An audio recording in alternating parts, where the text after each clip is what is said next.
Welcome back. After seeing what is a balanced diet and what are the foods that are present in various food groups, how they are divided into food groups, so we should also know how to use a food guide for meal planning. So let us see what is the way of using these food guides. So the amount and type of food that we eat on daily basis is very important for health and performance of an individual. So if you want to be healthy and perform well for the whole day, your food should be very good right from your breakfast. The good diet helps our body to stay healthy and it gives us energy for exercise and your physical activity, your daily routine.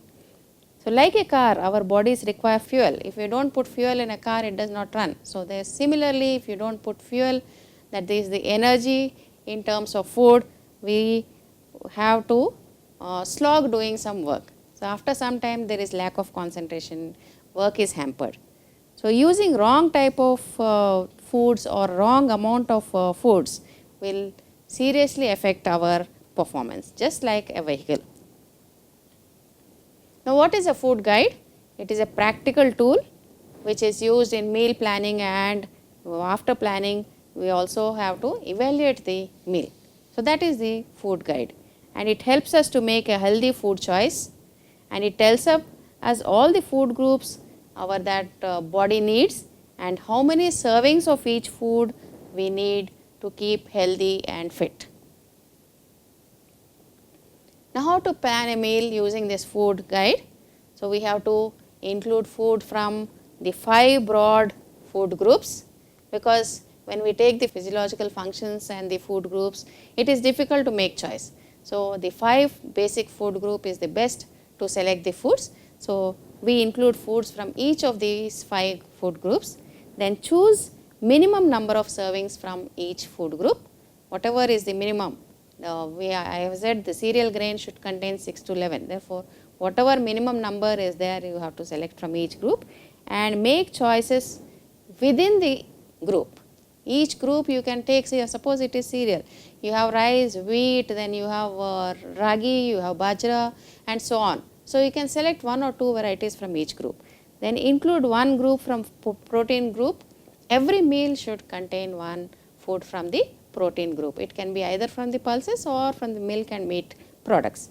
And when we say fruits and vegetables, sometimes the fruits and vegetables which are not available seasonally becomes very costly. Therefore, use seasonal fruits and vegetables. Whatever is available seasonally, vegetables and fruits can be selected from those and consumed.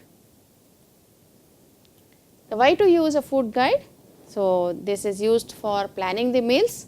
So every meal requires a planning. You cannot just go into the kitchen and take something and cook. It requires some planning to make a very good meal for the family.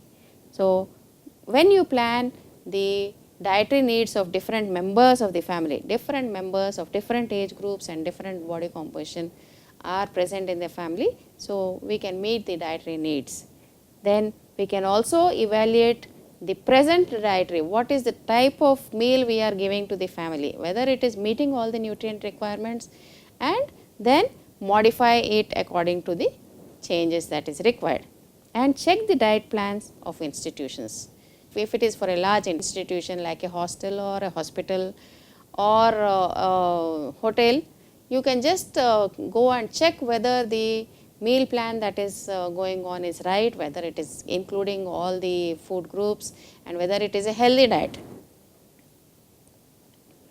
Now, when you plan a meal, your meal cannot be exhaustive and whatever you feel like you cannot have it, but it should be according to the budget that the family has or an institution has. We cannot go beyond the budget and make it an expensive meal. So you have to make the best use of money to make the needs of all the family members' needs should be fulfilled by using or selecting good foods. Make daily menus for a week. You can prepare a timetable for a week. Every day from Sunday to Saturday, whatever is to be planned, you can prepare, and based on this you make the food purchases. So for the entire week, if you go to the market and purchase at a single time you can get everything, and the money spent for going and purchasing also will be reduced. And when making daily menus, you should involve the entire family members and take their likes and dislikes also into consideration. Then steps help in best returns of the food money. So there are certain steps in meal planning where if you follow the right steps, then it also saves lot of food money and you get best returns. There is no wastage of food, there is no throwing of excess food, so there is no wastage. You save the money on food. Then buying staple foods. So whenever the season comes, you buy the staple foods in large quantities and store them using the good storage practices, so that sometimes there is a rise in the prices of the grains which cannot be affordable. Therefore, these should be selected. Buying the milk and milk products from government dairy outlets is the best way to get milk products at a cheaper rate, and also the quality of the milk will be the best. Then when you buy fruits and vegetables, instead of buying from a small vendor, if you go to the main market, the cost of the fruits and vegetables can be reduced a lot. And sugar, jaggery, spices, oils, all these should be bought at least for a month in a bulk from wholesaler, because there is a lot of difference in the price between a wholesaler and the retailer, which will be an expensive part of the consumer. Then you can make butter and ghee at home. When you get milk from the government shop and it has fat, you take out the fat and then make into butter and ghee at home. When you buy butter and ghee, it is expensive. Then prepare spice mixes at home. Imagine it can be an adulterated spice mix, or the proportion may not be right. Whatever proportionally right spice mix can be made at home. Then buy seasonal fruits and vegetables to reduce the cost. Then nutrition education also is a very important tool for selecting the foods. So nutrition education is a systematically planned set of activities. So it is an essential component for improving the nutritional status of population. So unless we educate the people what you have to eat and what is the right food, and what happens if you don't select the right food, what are the deficiency diseases you will get into because of wrong selection of foods, can be given, and it is for the well-being of the people in general. So nutrition education can be given through various media, like it can be one-to-one, or it can be in a group discussion, or it can be in a mass media. Then you can also influence the public policies to promote access of variety of nutritious food to the people. So this is what is happening in the public distribution system.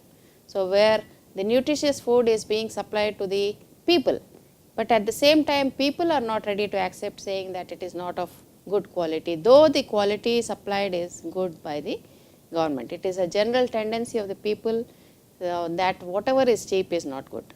Then develop personal skills and motivation to adopt healthy eating practices. So you have to motivate the people to have a healthy eating habits. Then develop nutrition advisory services and nutrition education of the public. So you develop counseling centers where an individual can come and get counseled about what to eat and what not to eat during times of health and illness also. Then participate in coordinated community nutrition programs. So there are so many community nutrition programs, like the supplementary nutrition program. The ICDS is conducting a good supplementary nutrition programs. So we have to participate in these programs to get benefit. We have take home ratio where the pregnant woman is taken care of. So all these can be utilized for, unless education is given, the people will not realize what is the importance of these. Then improve the nutritional status or nutritional level in the community by giving proper nutrition education. So nutrition education is so exciting and challenging. You keep on finding some results and you are excited and feel like giving more and more nutrition education. So here what the food supply occurs is it is on the basis of the nutrition educator recommendation. So, it is every time the government takes decisions from the nutrition educator and keeps on changing what based on the requirement of the people, the food supply is given. And here it also takes into consideration what the people want, and based on their want also the change is made. So, what people want is they want familiar, easy food is you can buy easily, you can prepare easily and ready to eat. Then it should be tasty and it should have a good value in terms of money and nutrients also, and it should be healthy. So, these are the things that people want, and based on this the food supply should be made, and what they want should be given, the education should be given from the nutrition educator. So, people should be educated that whatever food is supplied by the government is very good and they can consume it safely and keep themselves healthy. And here all the basic foods in abundance, and the people should know that fast foods are high in fat, sugar and salt, therefore they are unhealthy. And sweetened beverages, it is very easy to offer a sweetened beverage whenever a guest comes, or anything or everything, people buy those sweetened beverages and give. But these are only purely energy dense foods, they give only empty calories, so they are not good. Then more fruits and vegetables should be included in the diet, should use whole grains or less processed grains. Highly polished grains, again we were talking about the nutrients that are supplied by various foods. Then they should use variety of foods and use less fat, less sugar, less salt, and give a balanced food along with physical activity. It is not enough if we have a balanced diet. So, if you want to balance the energy in and output, there should be enough physical activity. Now, there are certain fallacies. What is a fallacy? It is a false or wrong idea about foods. We have many fallacies in foods. We do not believe what the nutrition educator says, but whatever is the traditional belief has a stronger base on the people. So, there are food quacks who exploit the ignorance and sell their product. You can see so many things. You eat this food, you will reduce your body weight within 2 days. That is impossible, isn't it? You have taken so much of time to gain the weight, but it is impossible to lose weight within 1 or 2 days. And ignorance of basic scientific information by the people about the subject. So, they believe whatever the quack says. Then nutritional related myths, fads and quackery promoting unscientific concepts they cause public confusion. Every day an item comes in the newspaper, you eat this food, it is very good for health. Next day the same food, they say it causes cancer. So, people get confused about what they have to eat and they make unwise purchases, therefore leading to bad health. So, it is only exploiting their fears and false hopes. For example, if we see this, many people say that cooking and processing of vegetables results in loss of nutrients. So, they ask them to eat raw vegetables without cooking, and they gave so many examples of animals eating raw vegetables and all. But this is a wrong belief, because when you cook there are so many things, so many changes, unwanted substances that are lost, and there are so many non-wanted substances which are killed while cooking. So, it also improves the texture and flavor of the vegetables. Then many people say water is fattening. How water can become fat? How can it increase the calories? So, because water has no energy value and therefore it cannot be converted into fat. It is only required for body fluids, the acid base balance and water balance. And there are certain misconceptions. Potatoes are fattening. Many people avoid potatoes saying that it will increase the body weight. But there are some countries where potatoes are the staple food. Are they becoming fat? No, because this is one of the source of carbohydrate. It is a purely starch. So, it can be used and does not cause any fattening. Then jaggery contributes more nutrients than sugar. What is the difference between jaggery and sugar? The sugar is a more refined product of jaggery. So, how does the jaggery change in its nutritive value?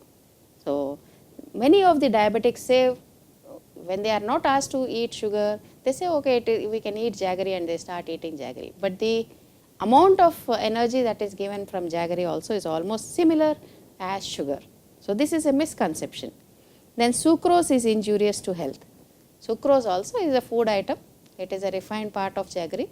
But since sucrose is a disaccharide and it gives the glucose very easily, we are advised not to take lot of sucrose, and especially diabetes, because their blood glucose level increases immediately, they are not asked to take sucrose. But otherwise, sucrose is also a food item and it is not injurious to health when taken in moderate amounts.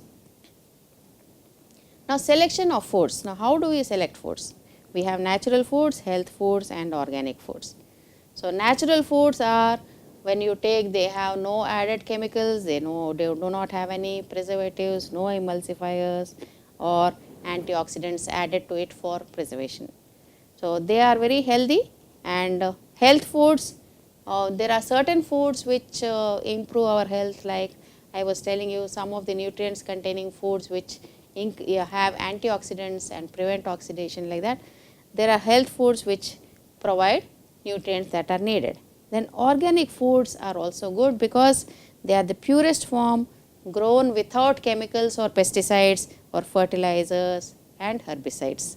So, you can select these foods. The food selection for meal planning is very important. So, all these factors can be taken from a food guide and taken very well for planning a meal to keep the entire family healthy. Thank you.